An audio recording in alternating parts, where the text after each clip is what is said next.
Hey everybody, this is Nate Smoyer, and you're listening to the Tech Nest Podcast. This is the show where we sit down with the leaders in real estate and technology to find out what they're doing to transform the way we buy, sell, and invest in real estate. If you've got an interest in real estate and technology, stick around. You're in the right place. Well, hey, Laurence, welcome to the show. Great. Thanks, Nate. Pleasure being here. We're both at work, so for those of you who don't know, this is going to be a really fun episode. Laurence is... Well, I don't want to introduce you, actually. Why don't you go ahead and introduce yourself, let everyone know who you are and what you do. Sure. Well, I'm one of the co-founders of Avail. So Avail is software designed specifically for do-it-yourself landlords who own less than 10 properties, ideally designed for landlords with 1 to 5 units. I'm one of those landlords, so as part of the genesis for starting the company, started it about 7 years ago and been plugging away at it ever since. And here we are today. So you're the co-founder, but what's your actual job at the company now? I feel like I'm a little bit of a generalist or a Swiss Army knife here, kind of just going wherever problems arise. I'll swoop in and see what I can do about removing some obstacles and clearing those problems. So don't have a specific title necessarily, but Swiss Army knife. Okay, because I've been describing you as the COO and all the descriptions. Is that accurate? Yeah, that's totally fine. Yeah, so I got promoted, I guess. Laurence is my boss here. Well, cool. So, I thought this was going to be fun. So, we've had Brian, who's the other co-founder, on the show, and that was way back when. That was obviously before I joined the company. And I thought it was about time, hey, why not? Let's bring the other co-founder in on this. You guys kind of split some of the roles and the way you guys, the company's run, and I think even in some of your expertise, which I think is a really good background. Maybe you could shed some light. What's your background that led you to, helping co-found Avail? Sure. Well, both Ryan and I have a finance background. Both went to undergrad together, University of Illinois as finance majors. I think Ryan one-upped me. He did the finance and accounting track. And then when we both graduated, we kind of went different courses. Ryan did investment banking, and I'm sure you talked about that in your podcast. And I went down the business and risk consulting path, so consulting, which is more client-focused. We have large clients that could range from any project having 10 consultants on it to 100 consultants. And most of those for me tend to be like data analytics related engagements, where we were just writing SQL statements, trying to understand the data, trying to figure out how their business operates through the data lens. And was there for about 4.5 years, left, joined Goldman Sachs. It's like Goldman Sachs as an associate there for over 2 years. And again, focused mostly on data analytics, supporting their hedge funds and alternative investments. So really had a huge data analytics background before we started Avail, which really helped. And that kind of shed the direction that Ryan and I went. So Ryan tended to focus then more on building the relationships external to Avail, and I started by building the initial product and kind of the internal mechanisms of Avail. And then it helped that both of us were landlords as well. So he was managing 2 single-family homes, and I was managing a 3-flat here in Chicago. So it was a natural fit for us to kind of go this path. Now, I happen to know a little bit about your beginnings as an investor. Okay. You'd shared you and Ryan got started in a very unique way. Is that something that you can walk people through here on what that was? Because I think it's pretty unique. I don't think it's the obvious path. Sure. And I think that also says a lot to how Avail has gotten to where it is today, because there weren't a lot of obvious paths to get Avail to where it is today. Sure. I think you're talking about the property tax lien certificate investments. Okay. Yes. In college, Ryan and I needed extra spending cash, and we were together taking a real estate course. And the professor was talking about what would happen if you don't pay your property taxes. And he went through all of the woes and concerns where you'd be paying these exorbitant fees, and these investors make a killing off of you. And we're like, oh, that's interesting. How do we become those investors instead of the person who's paying the fees? And so we started digging into it, and we looked at, okay, well, the way property tax lien certificates work is if you don't pay your property taxes, the government still needs, or the local municipality still needs those funds to run their government business. And so what they'll do is they'll sell off those liens to private investors who will come in and supply the cash. And then the government will coordinate getting back the money and paying you back plus interest from the person who owns the property and is responsible for the lien. And so that can end up having a 36% annual rate of return per year. So we're like, let's do this. We raised a small amount of money from friends and family, went out and bought 42 tax lien certificates.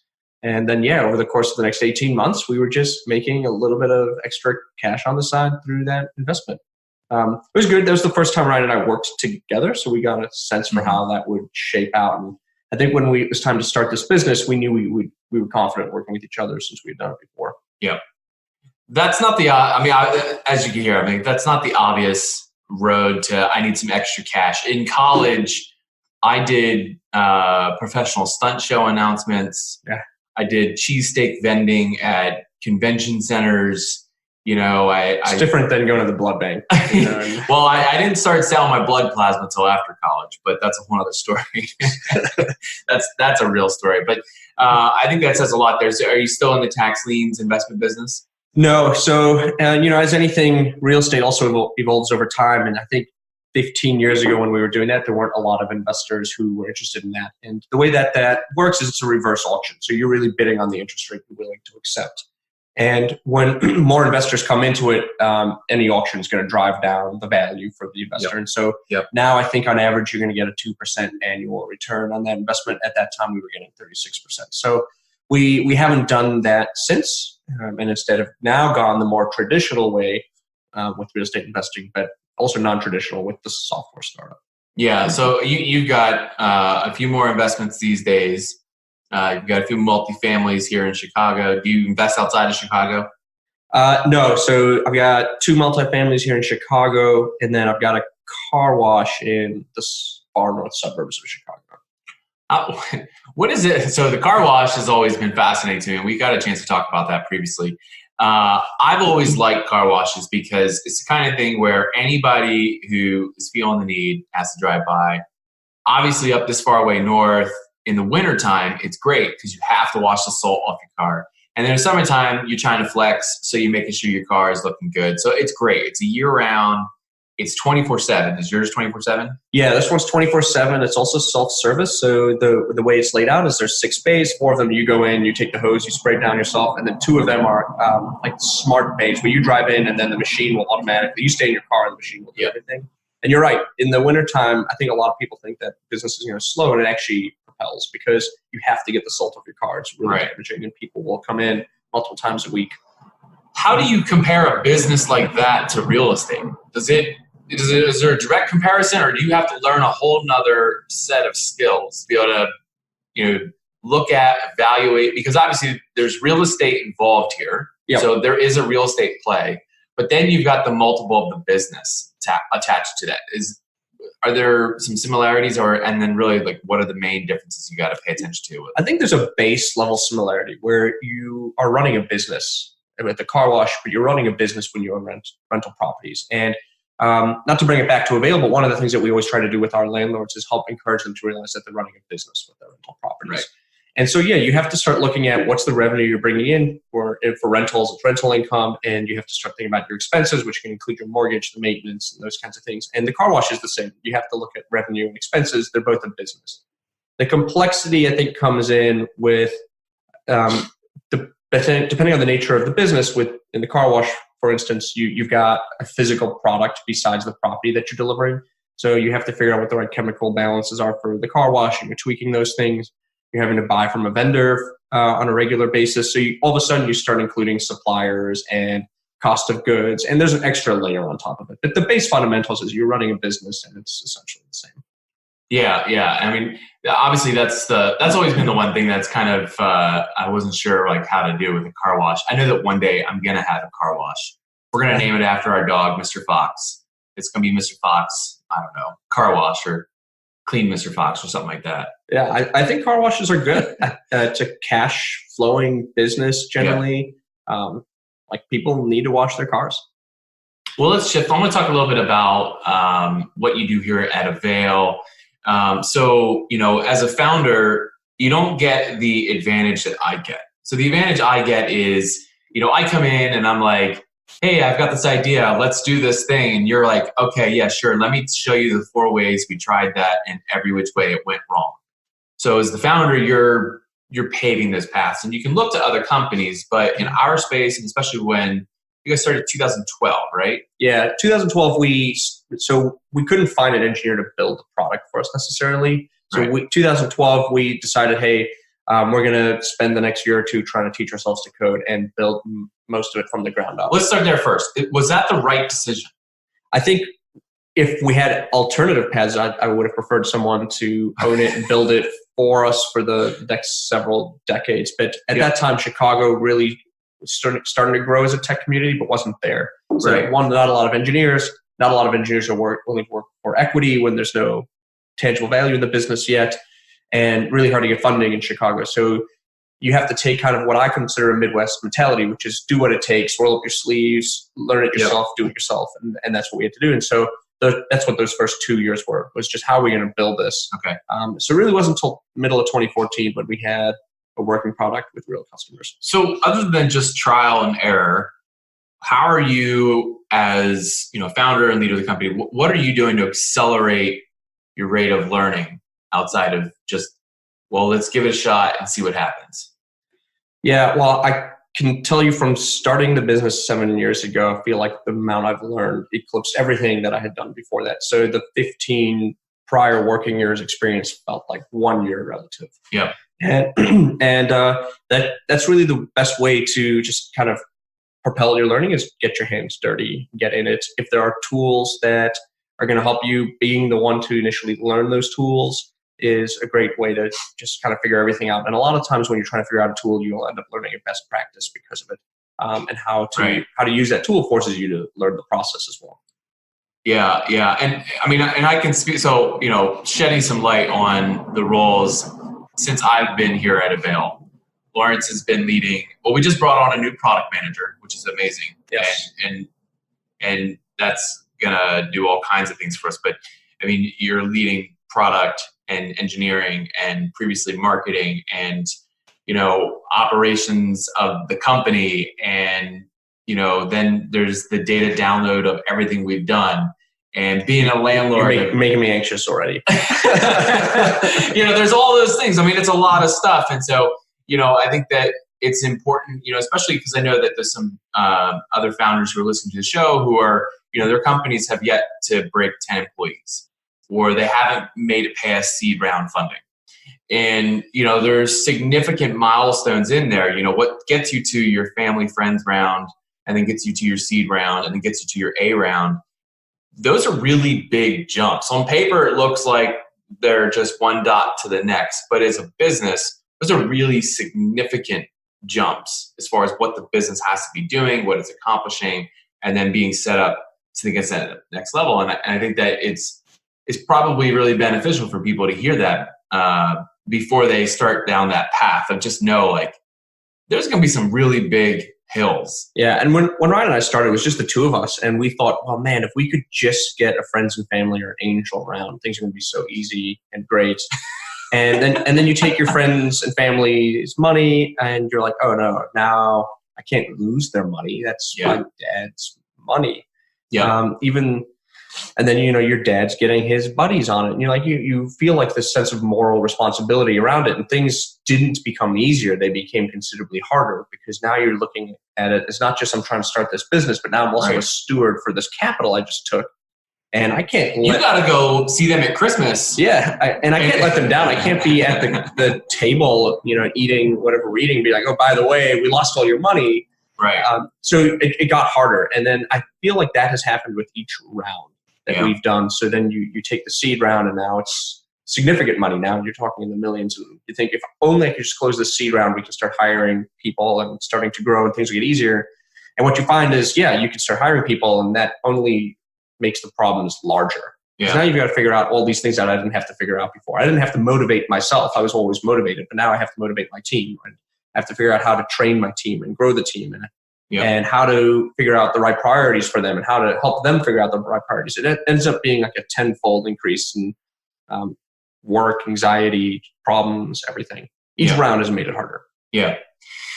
Let me hit you with one that I know you're probably not going to want to talk about. So when every once in a while, I like to geek out about the industry, specifically real estate, tech, and what's happening and who's doing what and where they're at, who's hired who's hiring. I start speculating where people are at in their stages. And I'll be like, Laurence, have you heard of this weird company? They're like, they just started out in Oakland. They're operating out of a garage. Like, nope, never heard. Yeah, not focused on those. And you know, and obviously, like, that's the difference, like, kind of the split. Like, Ryan is very much outpacing everyone, which, by the way, like, I don't know if I said this before, but like, Ryan's network, it's got to be more prolific than anyone I know, easily, by far. Especially now. It was before, too, just the amount of people he knows and is actually friendly with. It's not just like, hey, let's go on LinkedIn and start getting connections. We were going to generally New York, knowing these people. When we went to New York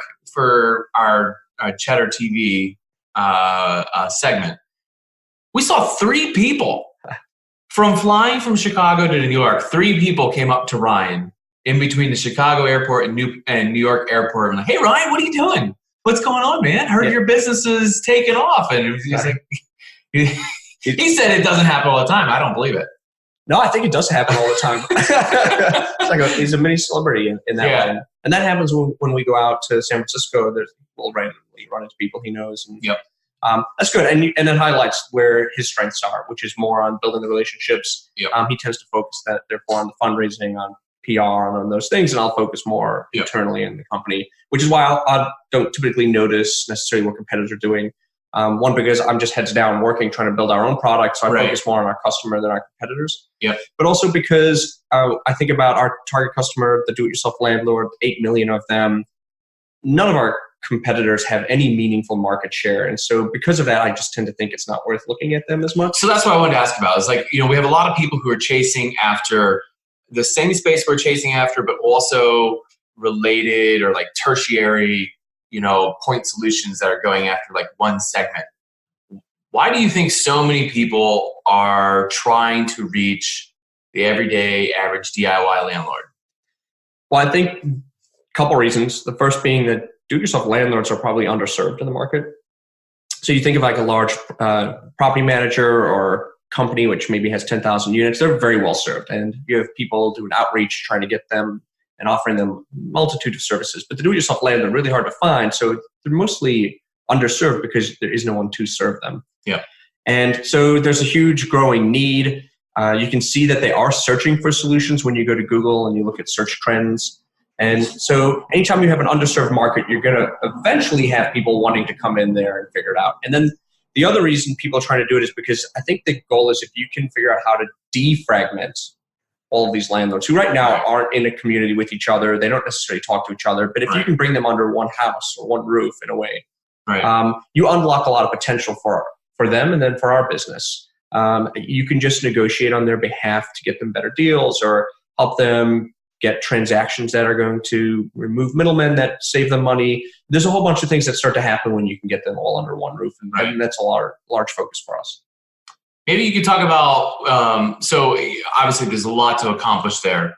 Why, or what's the real difference that makes Avail's marketing so good at accomplishing that? Well, I think many reasons why our marketing is good. For those of you who don't know my position, if I haven't said it enough, I'm Director of Marketing here at Avail. So the first thing is our marketing is geared towards people who are looking for a solution. I think that helps, right? We don't try to put on a heavy sales coat to anything. So people don't feel like they're being sold to. They feel like they're trying to go buy something, and that automatically puts you in a better position. So a lot of our marketing tends to be focused then on search and just satisfying what people are searching for. And that's a huge win for us. And then I think the second thing, and I think this just highlights where we've grown since you've come on board, is just the scrappy nature we have on marketing, where it's this, let's figure it out, let's test it, let's poke it and see what it does. And then we'll learn and A/B test from it and iterate. And that kind of thinking is what allows us to really grow a marketing team. And that's what we started doing since you've come on board. Yeah, I think when you use the word scrappy, it really resonates with me. I think I might have been 15 years old. I was a sophomore in high school. Pretty sure we were playing the St. Pius Lions. I was a nose guard for our varsity football team. And I remember watching the replay of the game. You go back and watch the game. Of course, yeah. And my 8th grade teacher was actually the TV color commentary for the local TV station. he called me scrappy because here I was, 180 pounds soaking wet out there against everyone else who was a solid 40 pounds over me, breaking through the line, and I caused the fumble and called me scrappy. So I've always directly identified with, okay, that's cool. I like scrappy. Scrappy's like, don't see me coming. You find all the different possibilities. You don't have a big check to write.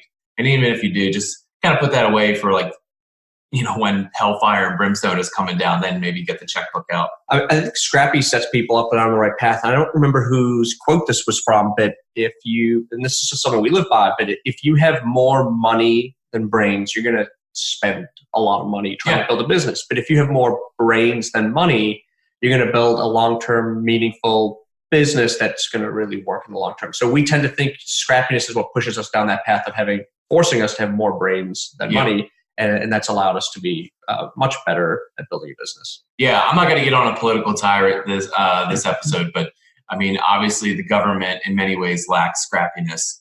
They don't lack a checkbook. Yeah. I don't think anybody is saying, wow, well, they were so scrappy about how they got that done. Yeah, well, the other thing that I think is missing there is just ownership. And I think that causes a lot of that as well. And that's why also I think real estate investing is such a good thing too, because it teaches that ownership, it teaches that scrappiness. Right. And you tend to think, I've got this physical asset, it's mine. You'll start to make decisions realizing this is in the best interest for me. That's why I love the do-it-yourself landlord space. Do you think everyone should invest in real estate?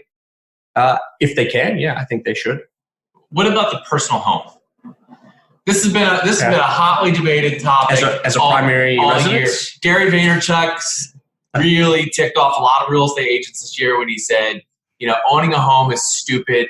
I regret owning a home. I feel like I should never own my own home. You should rent where you live, be scrappy. And I don't know if he used the word scrappy, but the concept is, especially if you're trying to build a business, why would you tie up that capital in a home when you could be using it elsewhere? Grant Cardone talks about this, rent what you own and live where you rent is kind of what he'll talk about. Yeah, and I actually agree with Gary on this. I don't think he's the first to say it. I think Professor Robert Schiller from the Case-Shiller Index had said this 15 years ago or longer. And he's done many studies which show that if you take an average house, buying it versus renting it, financially you're always better off renting it. And I think he looked at 40,000 plus houses and came to that conclusion. I think there's a lot of reasons why, though. I think, one, you don't want to buy a depreciating asset. And I think most people think their primary residence is an appreciating asset. And in reality, it isn't. We get the feeling that it's appreciating, but that's only because of how much money we're having to sink into it every single year, trying to maintain it or upkeep it. What appreciates is the land, but that's only a small fraction of what the property is itself. And especially if you're in an area like Chicago where it's really densely populated, there's not much land underneath that asset anyway. Mm-hmm. And so you're going to end up with a depreciating asset unless you just sink tons of money. And so I agree with both of them. I think there are reasons to own a primary residence, but those shouldn't be financial reasons. I think if you want to have a sense of control and maybe a sense of ownership in your community, then owning it is fine. But I think you have to realize you're looking at it from more of an emotional lens, not a financial one. Yeah, I can tell you from not having to live in a home I've owned for the last few years, I have spent $0 on maintenance and repair because I don't have to. Whereas on the property we do own, we've updated electrical panels. I had to put in new lights, new water heater, fixed the toilet, fixed the what do you call that? The dishwasher. We had to just change an outlet recently, and there was like some wiring that had to get changed. I mean, it really has been. It's been like, the Indian motorcycle that I want to buy. I already bought it. It just came in the form of home repair. Yeah, and with the 6 units I have now, there's a maintenance request at least every other week. Yeah, coming from my tenants. Recently, like power outlet wasn't working in a bedroom, and so you start having to think about, okay, I need to fix those. If I lived there, I may have just postponed that a year, right? Because it's tenant occupied. They're paying for it. They're paying for it, and because of that, they have a right to have everything work. Yeah. And so we'll go in right away and fix those things. Yeah. But that's the other side of being like the landowners. You have that sense of responsibility. You have to do it. If I lived there, I probably would have postponed it, but it's a different trade-off. Yeah, this is kind of like me yelling at T-Mobile yesterday because they said they'd give us $45 for our old phone, which $45 to trade in an iPhone 6S. I thought that was just It's like, man, that really went downhill fast. Well, I think the 6 is pretty old now. Yeah, it's pretty old. But then they came back and said you only get $30 because you didn't turn in the phone that you had on your slip. That's not true. T-Mobile, you really did me wrong, and I'm sour about it. But I'll get over it. It's $15. Maybe they're listening and they can make it right. I doubt they're actually listening to this. We do have a few people in here. Make this thing interesting. I've got my phone sitting right here. I've never done this. This will be a first ever. If you want to call in, this will be kind of fun. If you want to call in, I'll take a live caller, 484-948-0578. That's 484-948-0578. Forgot my phone number for a minute. I'll take a live caller and we'll see. I don't know. I doubt anyone's actually going to call because, we're only streaming on Facebook. It's 8 o'clock in the morning.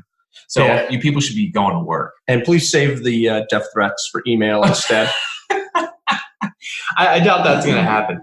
All right. So let's talk about next steps. So, without going in and spilling too many of the beans of what we're working on here, because I keep giving people clues on Facebook and Instagram of some of the big things we have happening, but I don't ever tell anybody. So let's not tell them the details.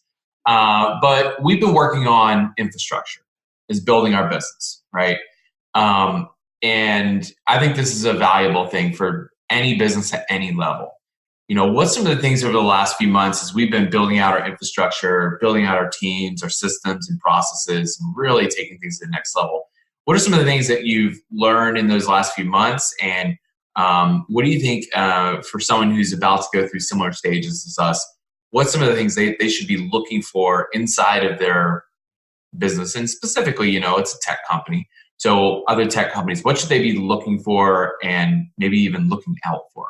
Sure. Well, I think what I'm going to mention first is probably not even a tech thing. So we doubled the size of the business last year in everything, revenue, and in terms of number of users on the platform. But I think the one that was the hardest for us were employees. We doubled the number of employees we had. We went from 12 to 24. And I think people have to realize that any business is a summation of their employees. And if at that time we're like, hey, let's hire these employees and we'll grow faster, but we didn't put in as much effort into the onboarding that we needed to and the training, get those employees up to speed. That was a huge painful lesson. I think a lot of people stumbled around for the first several months and we made some mistakes. I think we could have really gone faster. And I think that was a mistake mostly on my side is how do I set these 12 or 13 new hires up for success? And now going into 2020, where we'll probably double the team size again, we're not wanting to make those same mistakes. So we've started putting in a lot more infrastructure around recruiting and onboarding to make sure that employees are getting trained and educated on Avail much quicker, much faster, in a more seamless way. So some of those recommendations that I think that come out of that is our 100-day plans for each employee, which really helps set expectations. Here's what you're going to be responsible for, and here's how we're going to transition that to you over 100 days, I think is a really valuable tool. We just did that with our head of product hire, and I think that's been working really well. So that's the big thing. It's just any business is essentially a summation of people, and figuring out how to onboard them correctly is the most important thing. In terms of other infrastructure, for anyone who's doing a tech startup, there's always a balance and trade-off between letting your code quality be shippable instantly versus you wait and make sure it's really good. There's a quality timeliness trade-off. And I think for the first 3 years, we tended to focus on let's ship fast and iterate. And so the code was good, but not great. And now we're probably making up for it in some way where we're having to upgrade some old libraries that are probably 7 years old for the first time. And that causes some headaches. I don't know that I would have changed that approach because had we not shipped sooner, the business may not be here. But certainly now you have to realize in the future, you're going to have to come back to any of these things that you just leave on the table, and you'll have to figure out what to do then. Yeah, I mean, there's opportunity cost in that time. You can sit around and try and get it perfect, or you can use the modern tech all the time, or you can always upgrade this, that, and the other. But then your speed to market, which really right now, I mean, that's the day and age we live in, is speed to market and solving someone's problem today is so important to get that out. And I always equate it back to, I had a lot of people telling me years ago, no, Nate, you really should focus on paying down your student debt. I had quite a bit of student debt. I had some loans that had stupid interest rates on it. And I really started to think about it. I got to like one point where like things were working and I was stockpiling cash like a squirrel with acorns.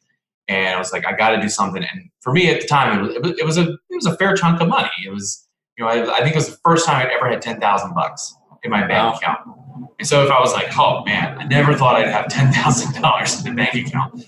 And then I was like, okay, well, I could try to buy a house, and do this investment thing. Or I can pay down student loans. And I was like, well, if I pay down the student loans, that's cool. But then I don't have any money coming in. And then I don't, I'd make progress towards something, but it would compound. And I'm glad I didn't listen to Dave Ramsey because Dave Ramsey would have been mathematically incorrect on this. Yeah, I think a lot of the advice that Dave Ramsey or others like him give are meant for like the average person who doesn't want to think it through all the way or doesn't want to take any risk whatsoever. Because I think you could pay down your student loans. That's the least risky thing. There's a risk-reward trade-off. Sure. I think that has to happen. But if you start thinking about what you're doing as a business and real estate as a business, that's when you start comparing, hey, this is the rate of return I'm going to get if I pay down my loan versus if I have my own house versus a rental property. It all starts with just, hey, I'm wanting to be a real estate business, even if you don't have the real estate yet, and then it'll help force making the right decisions. Yeah, it was totally the right decision. Still have that house. It's been good. Let's see here. I did put together a script here for this call, but I've been taking what I'm going to call the Oprah approach. Okay. Is there something under my chair? Is there money? You get a car. No, so Oprah doesn't do a script. Okay, I didn't do that. Yeah, who was it recently that I don't think I was in her target audience. No, well, I was listening to someone else talk about interviewing, and they mentioned that they got to interview Oprah. Oh, it was Ben Horowitz, in Ben Horowitz's new book, and he was talking about how he interviewed Oprah. I'm pretty sure it was, and he asked Oprah like, "Hey, how are you so good at what you do?" And she said, well, number one, don't read off a list of questions because you never get the follow-up question if you're not listening. Yeah, it doesn't feel natural. And then the number two is, she meets with them beforehand and asks, what's your message and how can I help you succeed? Okay. You need to trust me. We did not do that, so I could have. Laurence, trust me. Yeah, no, that's so fun. And I think as far as the message goes, I think you know our message now better than I know our message, yeah. All right, so let's move down to all right, let's talk about this. So we're going into funding.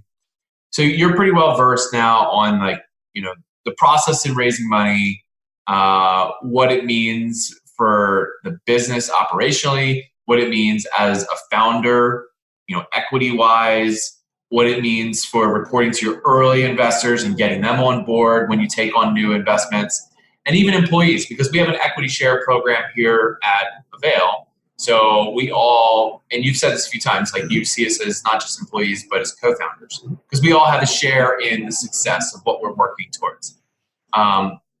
First, why do you think that so many companies right now are racing to raise money?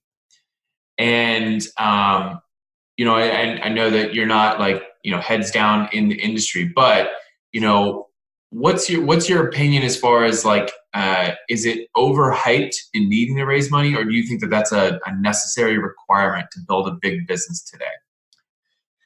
Well, I don't know if it's necessary, but it can certainly help. For us, we never set out to start a business with the goal of let's raise money. I think that's a bad approach.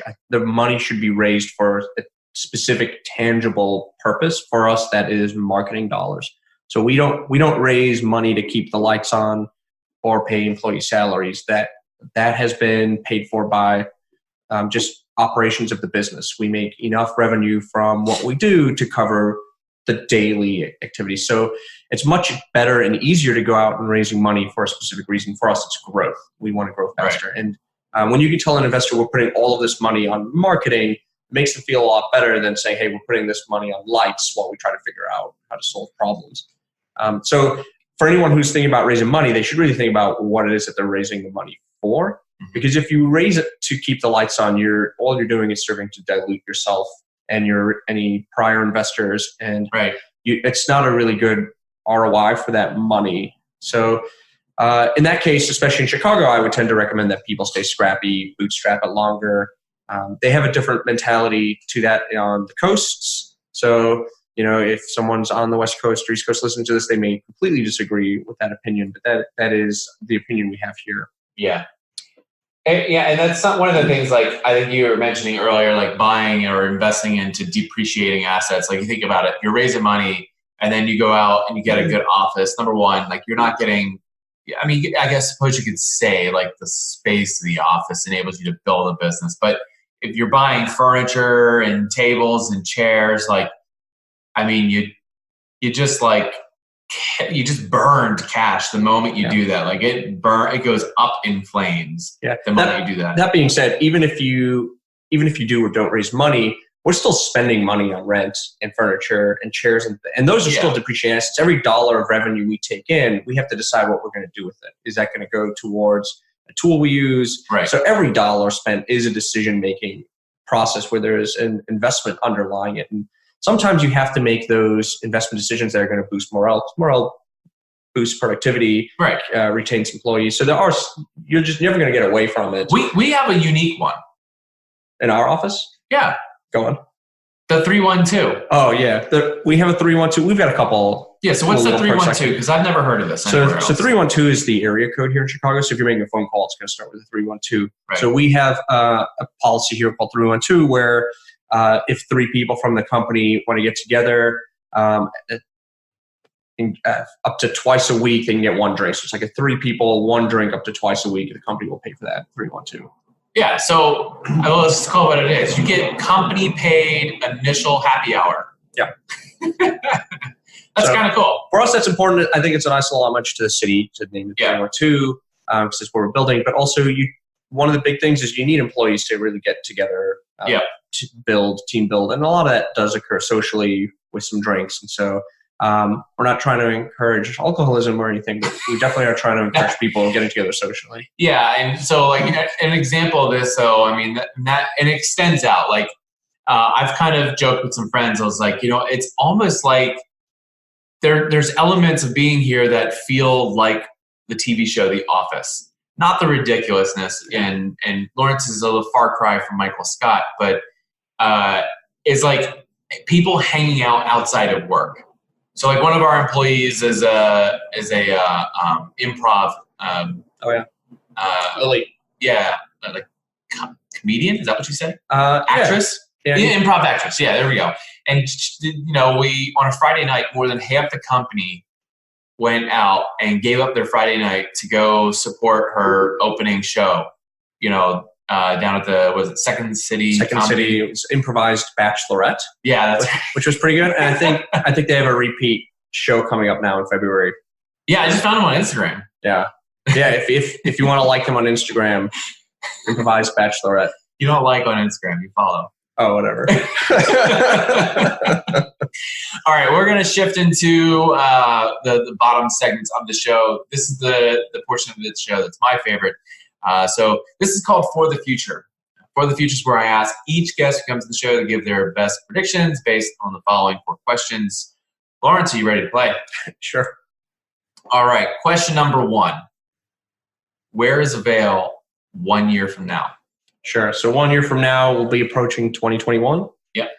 I think we'll be at a position where I think everyone in the United States will have heard of us. So right now, I think it's really limited to a small subset. I think we'll be a lot more well-known. We'll be closer to 300, 400,000 landlords having accounts with us, 1 million tenants. So at that point, I think more well-known. I think a lot of the skills on the team will have grown tremendously. Hopefully more landlords on the team, maybe through hiring landlords, but also through, we want a world where there are more responsible landlords. So hopefully some of our current employees can start to partake. So I think that's where we'll be. All right. Question number 2, what does the real estate market look like 1 year from now?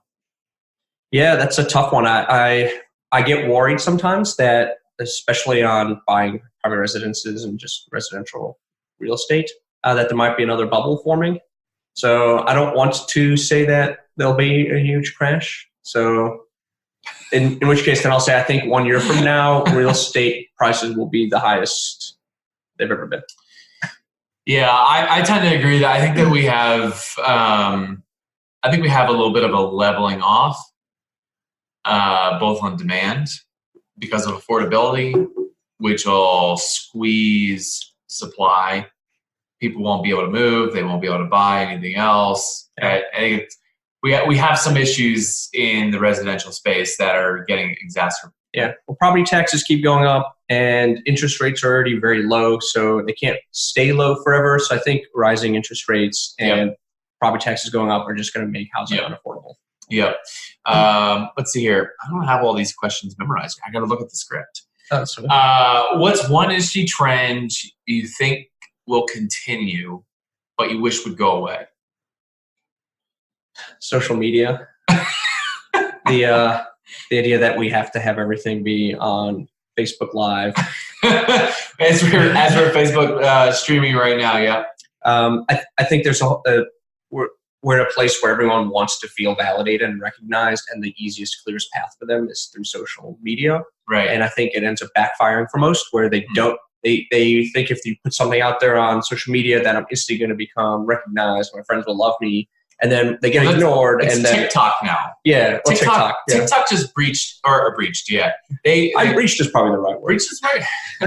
No, they just surpassed 1 billion users faster than any social network. Fantastic. So I do see that as a trend continuing. That shouldn't. Or 1 billion downloads. I don't think it was 1 billion users. 1 billion downloads. Okay. Yeah, which let's just be real. In some way, shape, or form, it's a bit of a vanity network metric. I still don't understand TikTok. Gary Vaynerchuk told me to spend an hour on TikTok and just consume, and that I would get it. I don't get it. And, I'm not going to start singing and dancing. Yeah, I would recommend people, get back to doing real things. Get back to your job, spend the hour trying to figure out how you're going to get that promotion this year, and then don't worry about TikTok. Laurence is the anti-millennial. He doesn't want to. He doesn't want to identify as millennial. We don't have to get into that today. All right. Question number 4, final one for the future. What's one thing you believe will dramatically change or fade away as a result of technological advances? I think we're seeing this across multiple industries, intermediaries in general. Oh wait, we got a caller. Let's see if this is a live caller from our stream. Hello.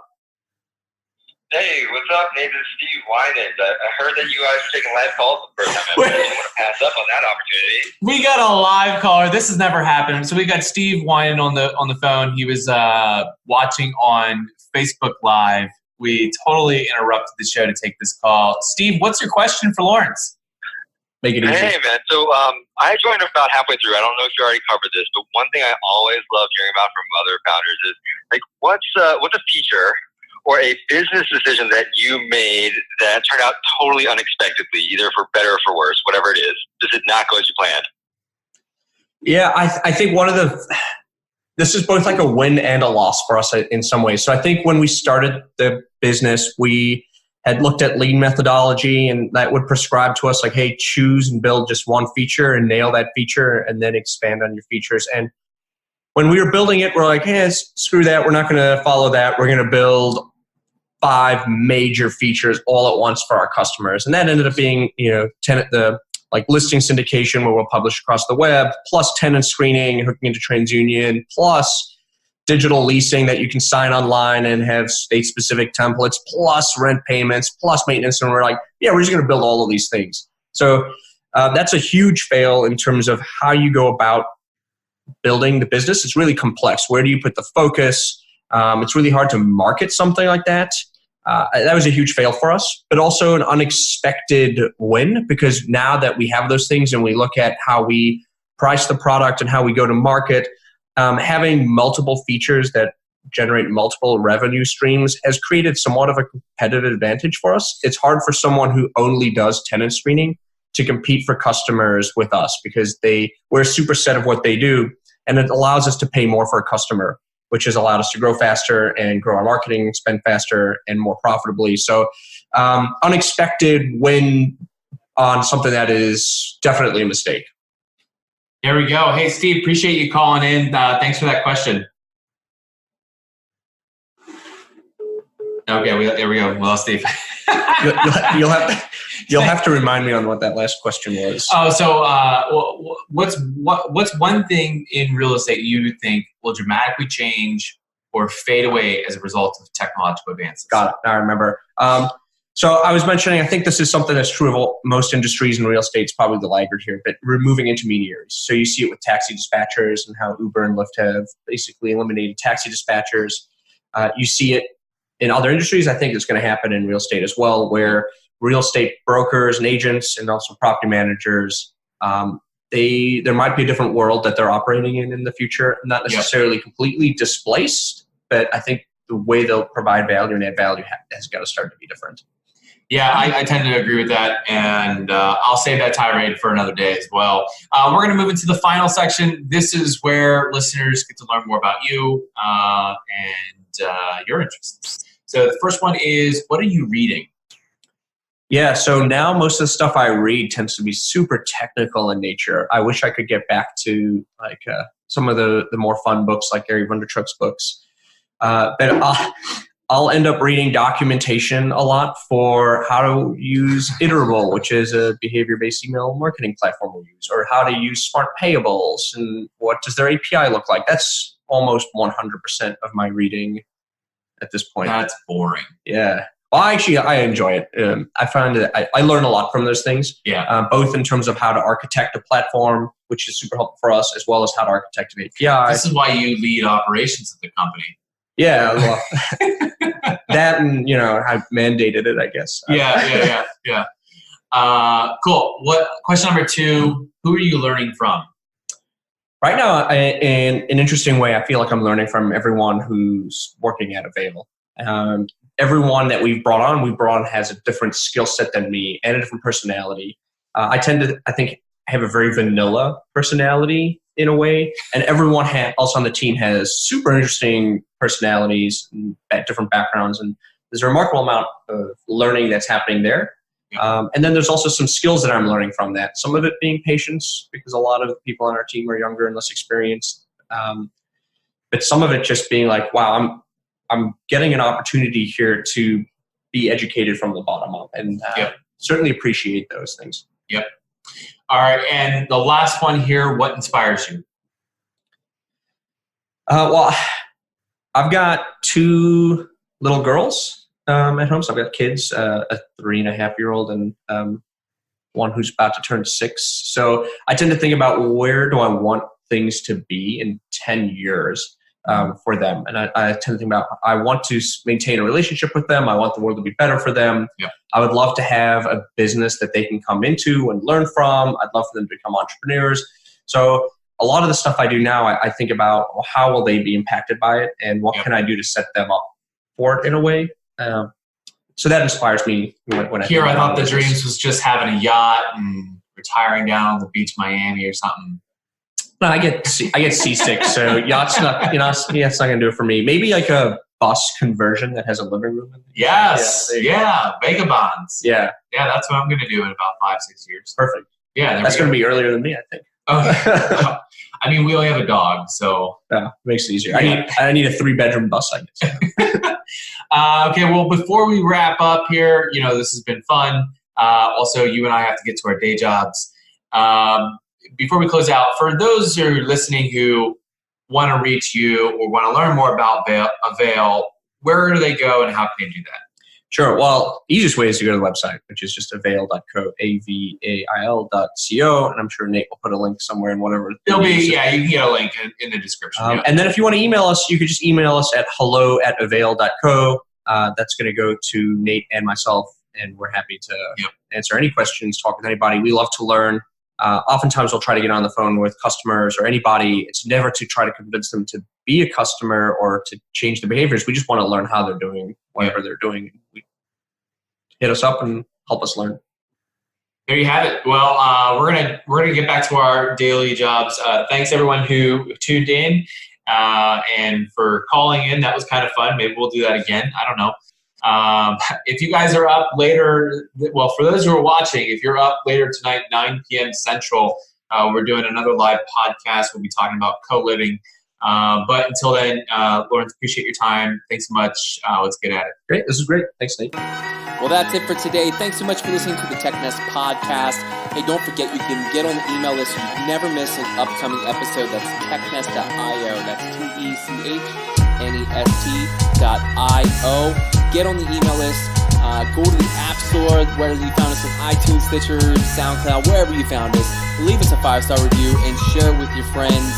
And if you've got a guest or someone that you'd like to recommend, or if you think that you'd be a great guest on the show, hey, send me an email, nate@realteampanda.com. That's nate@realteampanda.com. See you guys later.